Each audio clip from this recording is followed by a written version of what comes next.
Hello YouTube viewers and random Doctor Who fans. Today I'll be taking a quick look at this, which is the Day of the Doctor collector figure set, and here it is in its packaging. The box is designed to fit in with the other 50th anniversary merchandise, so it's in this oval shaped casing with the familiar blue graphics of cogs and pieces of the moment. Running along the bottom we get the glossy silver Doctor Who logo and its insignia, while below the Day of the Doctor collector set is written. At the top corner you can see the 50 years TARDIS logo. The figures are from the 50th anniversary special, and the set includes an exclusive 11th Doctor in Fez, the 10th Doctor in glasses, and a Zygon. The window display is quite large, so you can clearly see the figures, which have been displayed neatly along with their accessories, while you can make out an image of the moment on the backdrop. On the back we just get some blurb on the Day of the Doctor. If you want to read it, pause the video, and we get images of the three characters from the special which the figures are based on. At the bottom we get the usual legal guff and so on, so let's just move on and take a look at the figures. Kicking things off, here we have the 11th Doctor, and like the other figures in this set, it's basically just an enhanced re-release, so I'm not going to spend too long talking about each one. Here the main difference is the new head sculpt, which does contain a much better face than the first release, but unless it's under certain lighting conditions, it still doesn't really resemble Matt Smith.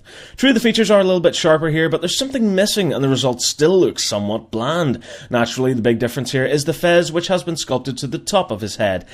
It's nothing special, and the paint apps on there are quite dull, plus it isn't removable. As for the body, well, it's basically a slight repaint of the Wave 1 figure, as in it's the same figure, but with the paint apps of the regenerated 12th Doctor.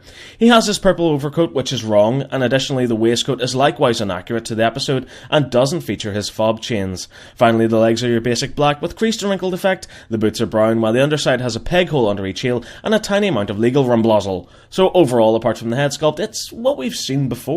Turning to articulation, the head can do the full 360 degree exorcist twist, the arms have a 360 on the shoulder, and can move out to 90 here as well. There's a 90 on the elbow, as well as a full 360 on the wrist. The figure offers full waist articulation, the legs can kick forward to 45 degrees, and bend into 90 on the knee, and finally there's a 360 on the top of the boot.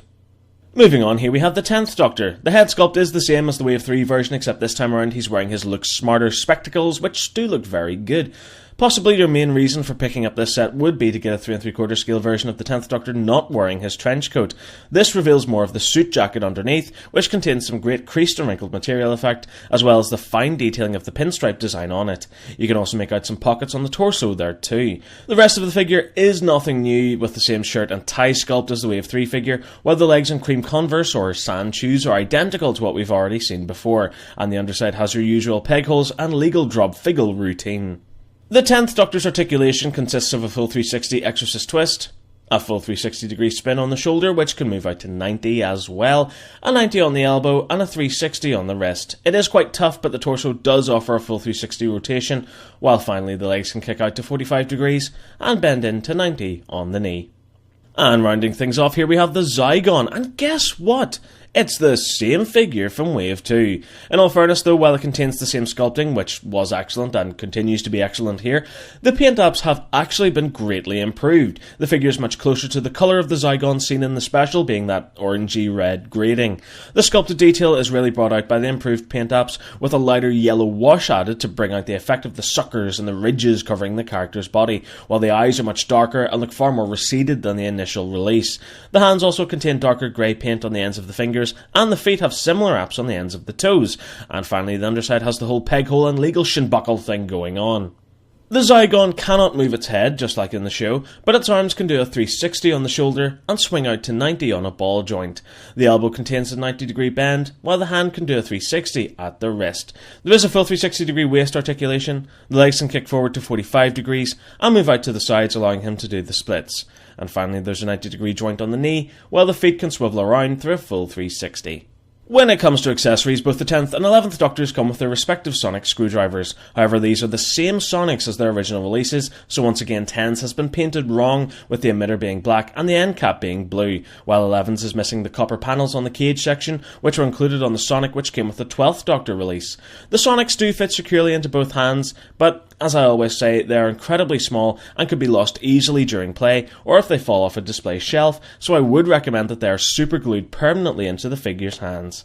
3 bases are also included. They are your standard DW TARDIS insignia design, but are red just like the Wave 3 figure bases, and just like those, look very stupid indeed. To attach the figure to the base, just pop the peg into the hole on the character's foot. Doing a size comparison, these three figures do fit in well with the other 3 3/4 scale character options figures, with the Zygon being understandably a bit larger than the rest. Here we also have the three figures beside their original counterparts, so you can see the slight differences between them, which, at the end of the day, isn't much, is it? So overall, what do I think of this set? Well, it's another wasted opportunity and bloated re-release. Yeah, while it is nice to get an 11th Doctor in this scale wearing a fez, the nice variant of the 10th Doctor without his trenchcoat, and the updated paint apps on the Zygon, we've seen these before. The 11th Doctor's body is particularly lazy. As being a reused sculpt, it is totally inaccurate to the costume seen in the 50th anniversary episode. And for a supposed collector set, this is just not good enough. I have no issues with the 10th Doctor at all. It's a decent figure, with some nice detail for its size, and is more fitting with the Doctor's appearance in the episode, as he doesn't wear the trenchcoat until much later on. Finally, I love the Wave 2 Zygon, but the updated paint apps on here really make it pop. I love it. That's all well and good, but we've seen these before. Personally, I would have loved a 3 3/4 scale Dev the Dr. Clara, or a War Doctor, or a Kate Stewart, or Queen Elizabeth. I know I'm not exactly the biggest fan of this scale, but give us something new at least, instead of what has rapidly become synonymous with character options. More re-releases. And so that does it for this review. Thank you very much for watching. I really hope you enjoyed it. If you did, remember to stay subscribed for more videos, and keep up to date with all my latest news and reviews by liking my Facebook page and following me on Twitter. Thanks again for watching, and remember to keep following the nerd. Goodbye.